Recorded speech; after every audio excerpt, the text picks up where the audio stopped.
So in this video I wanted to talk about this burning rubber Chinese racing cabinet.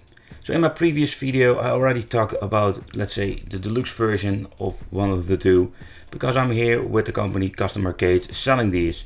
And I want to make a review about the deluxe version with racing seat and the other one that you're seeing over here. I'm a big fan of arcade machines, and I just wanted to show you here in the channel what are we going to get with this, let's say, new generation or Chinese cabinets. I was very curious, and is this any good, and is this thing even worth your money? Alright, so I'm here with Custom Arcades, so we're going to check it out, we're going to play some games. Consider subscribing, hit the little bell, and let's go. Like with the previous cabinet, we're having a 32-inch LCD display inside. It's just in 1080p Full HD, where you can play your old school games. He also made the choice to replace this cheap Chinese racing wheel with an G29 from Logitech, and that's very convenient, so if you want to play with a PlayStation, that is no problem at all. With these machines we're finding these old school mainboards with the name called Driving 2. But let's take a close look at the menu and what are we going to get. So the first list what we're going to get is an arcade list with all kinds of arcade games. Sadly there are a lot of double games, so it's a little bit of a bummer, to be honest. But there is a variation of, let's say, what newer games from Outrun, Daytona. So don't get me wrong, it's still missing a lot of great games. But this is the list what you're going to get per arcade, and when you're pressing the button, you're going to get the second menu where you can find the console games. So when it comes to the console games, there is a quite big list, but this time we didn't have any double games, so I'm very pleased with it. But all of them, or most of them, are N64, but a couple lost games like Outrun 2006, that is pretty damn awesome in my opinion. But if you're looking at the list, it's pretty decent, and I'm missing out a lot of great console games that can be played with a racing wheel from Logitech. At the left side we're finding the coin and enter button. We're going to need those for the arcade games, of course. But I already mentioned that at the right side we're having the mode and quit, and the mode is for the game list and the quit is for going out of the game back into the menu. Besides the basic games that we're going to get on this cabinet, I think this, let's say, cabinet has a lot of potential. The reason why is very simple. With the G29 we're having a great steering wheel. For example, we're having a clutch pedal, doesn't work of course because we need racing simulators for it. But you can use it for a PlayStation 4, or you can use it for a PC gaming machine inside. I don't know what you think of the side art. It's a little bit basic, and then the other side, let me think of Need for Speed or Fast and the Furious somehow. I don't know why, but nevertheless it looks great. The art itself is nice quality, but it's a little bit basic in my opinion. It's just a car on the side. And they also implemented a coin mechanism, so that is pretty cool. Of course, behind door number 1 we can find this little amplifier. I have a little trouble opening up the door, but you can see here we're having this, I'm not saying deluxe Chinese amplifier for the sound itself. We can adjust the treble, the bass, and all the basic stuff what you're going to get with these amplifiers. So if you want to do some maintenance or if you want to replace something, you can open it up very easily with this very gigantic hatch. So let's take a close look at the back and how they assembled the steering wheel. I must say they are pretty crafty with it, putting this in the perfect position.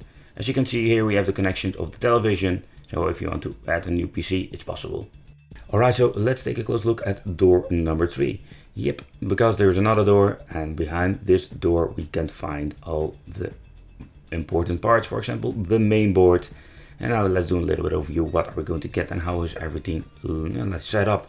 So the first thing that I did notice with these main boards, it looks like a Pentium 4 or something because it looks really old school. Here we have some other parts, the amplifier itself and a Yamaha board for the buttons. Let's say it's more like the part of the arcade. It says 2020.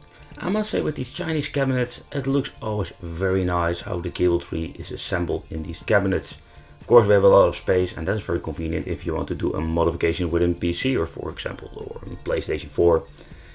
So as you can see, these are all the parts that are inside, and there are some upgrade possibilities.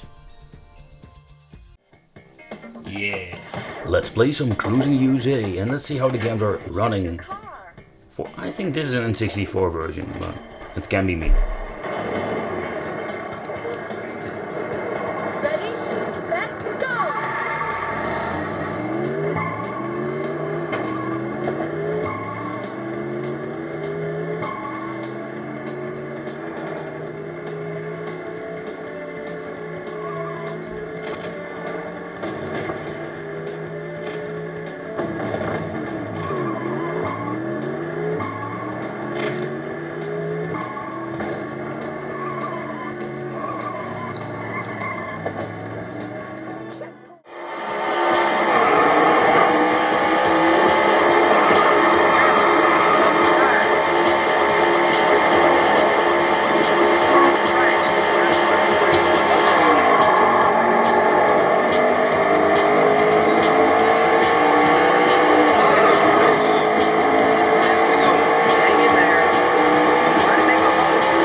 Yeah.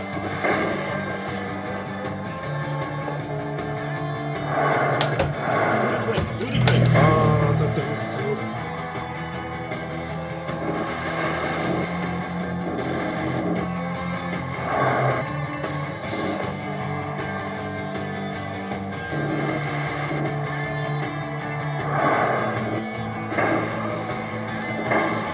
No. Easy left. Easy right. Wow. Over jump. Easy right. Long medium right. Check one. Easy right. Over jump.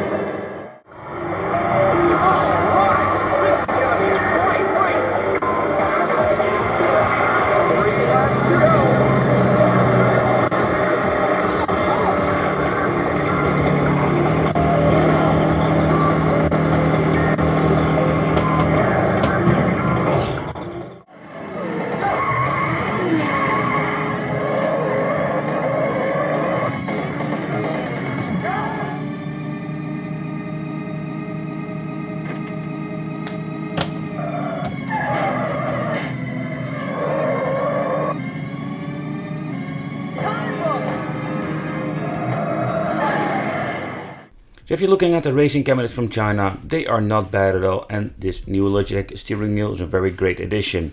I'm not a personal big fan of this main board. There are some good games on it, but still you're missing out a lot of great games and you don't even use the full potential of the force feedback. Sega GT that you have seen here in the video is that the part that you can feel that the force feedback is just kicking in, and with all the other games it's more like let's say you're having a steering wheel, but it was not really in good feedback, and that's a little bit of a shame because you don't reach the Logitech full potential. There's an upgrade is inevitable in my opinion. So yeah, let me know what you think of this. I want to thank you for watching. Consider subscribing, hit the little bell, it would be great to have you in the Wicked family, and I will see you in the next video.